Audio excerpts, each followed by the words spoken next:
Avez-vous déjà ressenti votre cœur battre si fort à l'idée de démarrer votre voiture que vous n'avez pas pu le faire? Ou quand vous êtes sur la route et qu'un camion vous colle de trop près, les sueurs froides apparaissent. Sur les 4 voies, la difficulté à respirer s'installe et votre vue se brouille complètement, sans parler de ces maudits tremblements lorsque vous prenez l'autoroute.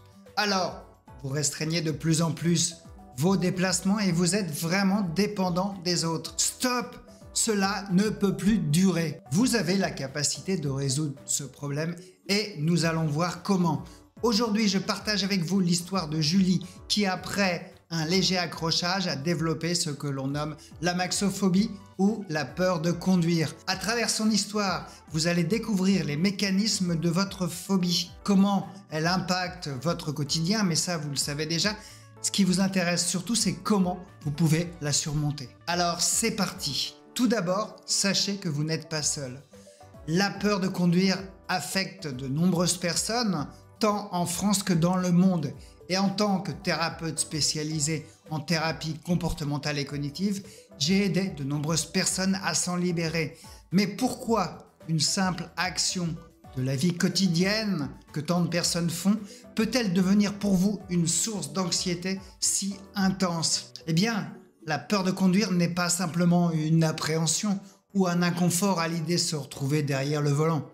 Elle peut se manifester, et ça c'est très gênant, par des symptômes physiques. Palpitations, transpiration excessive, tremblements, sensation d'étouffement, oppression thoracique, votre tête qui tourne, la vision qui devient en tunnel ou floue, ou encore pour certains d'entre vous, une sensibilité accrue à la lumière, surtout la nuit. Évidemment, vous n'avez pas tous ces symptômes et ces symptômes vont varier d'une personne à l'autre. Sur le plan psychologique aussi, là, les pensées négatives vont affluer.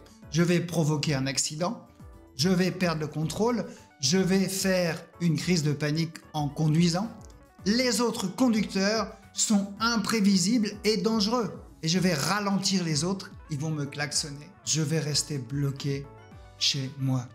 Hélas, ces pensées ne sont qu'un aperçu des craintes de mes clients et certains ne conduisent plus du tout. Mais pourquoi souffrez-vous d'amaxophobie? La phobie de la conduite peut avoir diverses origines. Peut-être avez-vous été impliqué dans un accident de voiture. La peur peut être liée à une anxiété plus générale ou à une peur de perdre le contrôle. Dans certains cas, l'amaxophobie se développe sans qu'aucune cause apparente ne puisse être identifiée. Elle arrive comme ça d'un seul coup. Il n'est donc pas toujours nécessaire d'aller rechercher une cause, car même les experts en neurosciences, ceux qui s'occupent, les scientifiques qui s'occupent du cerveau, ne parviennent pas à déterminer son origine exacte. Dans le cas de Julie, c'est à la suite d'un accident de voiture relativement mineur qu'elle a commencé à ressentir une peur intense de conduire, bien qu'elle n'ait pas été physiquement blessée lors de cet incident. Mais l'expérience a été suffisamment traumatisante pour déclencher une peur profonde et persistante de conduire. Et je sais que votre peur de conduire impacte considérablement votre vie. Et vous pouvez également éviter les activités sociales, toutes les activités sociales qui nécessitent de conduire, ce qui peut vous conduire à l'isolement et potentiellement à la dépression. Et dans le cas de Julie, sa peur de conduire a commencé à affecter tous les aspects de sa vie. Elle évitait de voir ses amis et sa famille parce qu'elle craignait de devoir conduire. Elle a même commencé à envisager de changer de travail pour prendre un poste en télétravail, travailler à domicile, afin d'éviter complètement le besoin de conduire. Mais ce qui vous intéresse probablement le plus, c'est comment vous débarrasser de la peur de conduire. J'utilise pour aider mes clients la thérapie comportementale et cognitive. C'est une approche largement utilisée dans le monde, mais pas assez encore en France, qui a démontré son efficacité pour traiter l'amaxophobie. Cette approche m'a été transmise par des psychiatres. En effet, certains psychiatres privilégient la thérapie et l'écoute de leurs patients sans recourir systématiquement à la prescription de médicaments. La TCC, donc thérapie comportementale et cognitive, vise à vous aider à comprendre et à modifier les pensées et les comportements qui nourrissent votre peur. Mais la TCC n'est pas la seule voie possible. En plus de la TCC, d'autres approches thérapeutiques qui la rejoignent fortement peuvent être également utilisées. On parle alors de la thérapie d'acceptation et d'engagement. Par exemple, elle vous aide à accepter vos peurs. De même, la gestion des émotions peut vous aider à développer des stratégies pour gérer l'anxiété. De plus, vous aurez besoin d'un travail sur la confiance en vous et ça peut être l'élément clé pour vous aider à vous sentir plus à l'aise derrière le volant. Comment j'ai aidé Julie à surmonter son amaxophobie ? Julie est venue me voir parce qu'elle ne pouvait plus conduire à cause de sa peur qui était tellement intense. Rappelez-vous, elle avait subi un accident de voiture et depuis, elle évitait à tout prix de prendre le volant. Voilà comment nous avons travaillé ensemble pour l'aider à surmonter sa peur. Nous avons utilisé la restructuration cognitive. Nous avons commencé donc par cette technique qui vise à identifier et à modifier vos pensées qui alimentent votre peur. Je m'explique. Julie était persuadée que si elle conduisait, elle aurait inévitablement un autre accident. Nous avons travaillé ensemble pour identifier les preuves qui soutenaient et contradisaient cette croyance. Après avoir examiné les statistiques de conduite et les données de sécurité routière, Julie a pu comprendre que sa croyance n'était pas soutenue par les faits. Bien sûr, Julie avait d'autres pensées négatives qui l'empêchaient de conduire et elle a réussi à penser de manière plus positive. La thérapie, nous avons utilisé la thérapie d'acceptation et d'engagement pour l'encourager à accepter ses peurs tout en poursuivant ses objectifs, son objectif qui était de reconduire, tout en respectant son degré de peur. Julie aimait se sentir libre au volant et elle ne voulait pas, comme vous j'imagine, que sa peur l'empêche de vivre pleinement.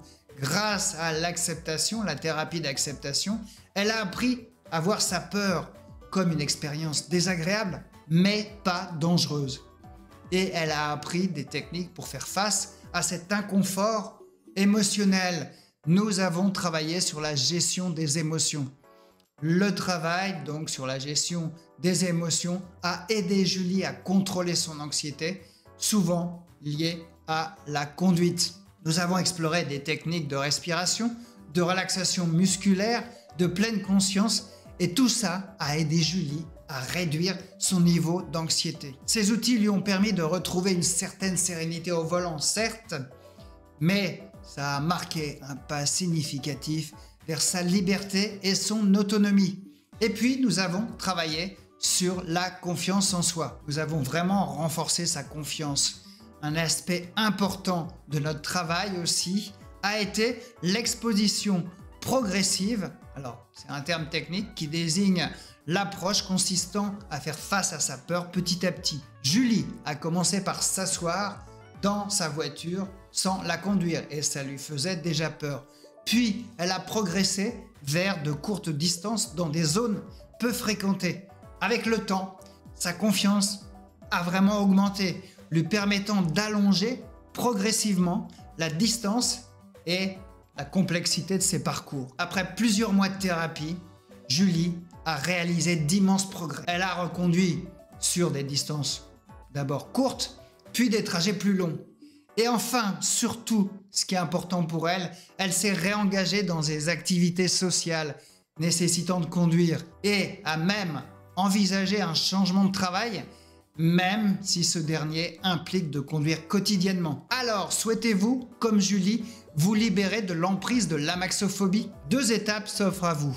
La première est de visionner ma formation gratuite pour venir à bout des crises de panique. Cette formation vous fournira des conseils supplémentaires pour surmonter votre peur de conduire. Vous pouvez choisir de vous arrêter là et de tenter de surmonter votre peur par vous-même. Cependant, ce n'est pas facile. Si vous trouvez la tâche trop ardue, n'hésitez pas à prendre un rendez-vous gratuit avec moi pour discuter de vos peurs. Tous les liens nécessaires sont disponibles sous la vidéo, dans la description. Et n'attendez plus pour reprendre le contrôle de votre vie et retrouver le plaisir de conduire.